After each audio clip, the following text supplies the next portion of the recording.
Vice President Eleanor Kilgallen, and I did an audition with a friend of mine, and they liked it, and they asked me to move out to California within 2 weeks. Okay. And Any they put me under hesitation? contract. Well, yeah, because I didn't. I hoped I would get it, but the hesitation was I just moved into a new apartment in New York.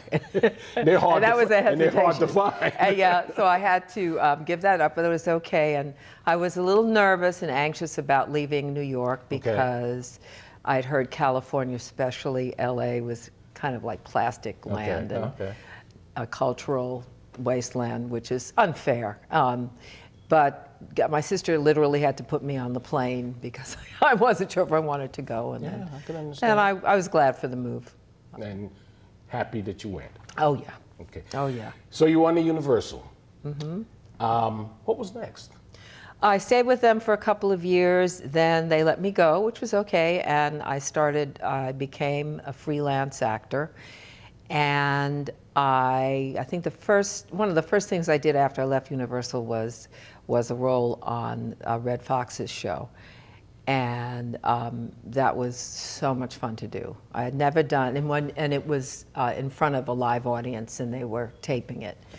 And Red Fox was hilarious. He was the man. He is the man. He was amazing and just made me laugh a lot. Yeah. Now, okay, right. So this would be before White Shadow. The White Shadow. Okay, fine. Right. So what did you do in 2 years? I mean, you said 2 years that you were in, I mean, not at so Universal? much, don't name them, but were you on TV? Were you in the movies? What? And when I was at Universal, I did TV, so I got I got to do, at that time Universal really had owned most of, I would guess, most of the dramas on television at that time in the 70s. They had so many shows going.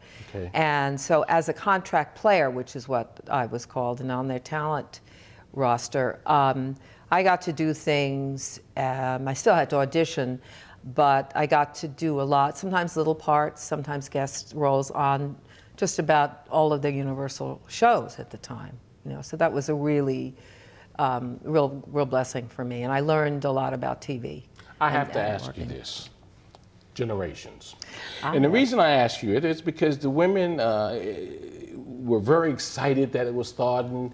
It was the first black soap. Am I correct? Would I be correct? All major black soaps? Yeah, well, actually, some people would dispute that because One Life to Live had a strong black family back in, I think it was in the 60s. But in terms of a soap where the focus was very much on a black family and a white family equally, that was a first, I would say. Okay. Then you know better than I do. I'm still going to stick with my Black Generations was a black sitcom. Okay. Soap opera. Soap opera. How long was it on? It was on for 2 years. What took it off? What took it off were ratings. It was unfortunately up against, I think it was Young and the Restless, which was and still is the leading soap opera. So it was very tough for us to make that inroad with an audience against a show that had been on for years and was the #1 show. Now, let me ask you the real reason now. The real reason, well, it is bottom line ratings, but it's also my thought is that it was not promoted enough, and I think that, and also because it was such a black presence on the show, I think the promotion needed and marketing needed to be a lot stronger, and it wasn't. And they gave, in my opinion, they gave up on it before it really was given a chance because it got a lot of critical acclaim, and it needed more time to build an audience. Okay, we haven't seen. Well, I guess it's kind of late now because I don't know how many soaps are on, and the few very that few. And now they're talking about leaving. Well, then I guess it makes no sense to start talking about, do you think a soap of that magnitude would have worked now or because they're leaving the air? Well, they're leaving the air, but I think I think people, and including myself, love soap. I love soaps, at least one soap. But I think there's an audience for it. I think there always will be an audience, as long as, you know, the storyline is something that can engage your audience.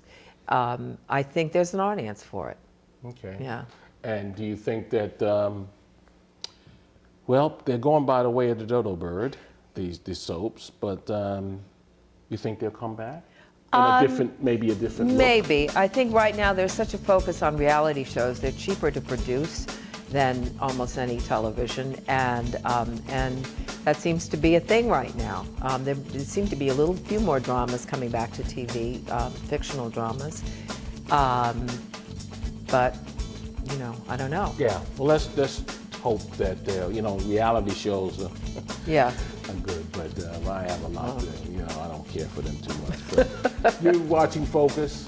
We're talking about acting. I'm visiting with Joan Pringle in Smyrna, Georgia, and we're going to be right back with more of Joan in acting right after these messages.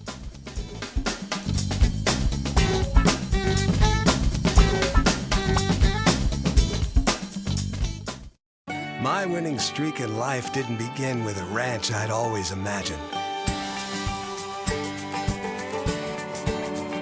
It didn't begin when I bought my very first horse,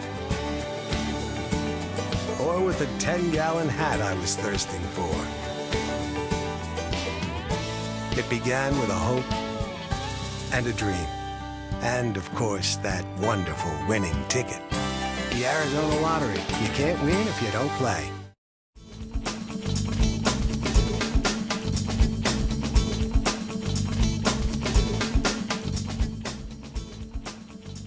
Welcome back to Focus. I'm visiting with Joan Pringle, who is in Smyrna, Georgia. We're talking about acting. And you know, for you loyal Focus fans who go back many years, you might remember seeing her on the show. She was on with Rick Fitz. Rick Fitz. Rick Fitz. It was the first time that I met Joan, and she'd come into the studio at Channel 5, and I guess, what was the show? Was that Generations? That was Generations. That was Generations, right, and we talked about it, and at that time, everybody was excited about this new show that was coming on, and you know, I'm with you. I don't think that they, my opinion always is I don't think they really had the knowledge of what they had in front of them, and probably didn't know how to promote it if it wasn't promoted well, but that's neither here nor there. And let's continue our discussion on acting. You know, you've been on so many things. I'm not going to put you on the spot and ask you to name them, because Original Sin I see all the time with Banderas and Angelina Jolie, all the time. How does it feel when you're not working? That's a good question. At this age, it feels fine. When I was younger, sometimes it was difficult because you start worrying. You always think the last job you had was the last job. Was the last job. But I must say, I've been very blessed. And when I went into this business, it probably was a leap of faith, but I really believed that I would succeed. I truly did. I mean, I didn't, and sometimes I wouldn't get roles that I really wanted, but in the back of my head, there was a voice saying, there's something better for you that's meant for you, and I don't know, that's God talking to me. But you have to believe that no matter what it is. Yeah, well, that's very true. Right. Yeah.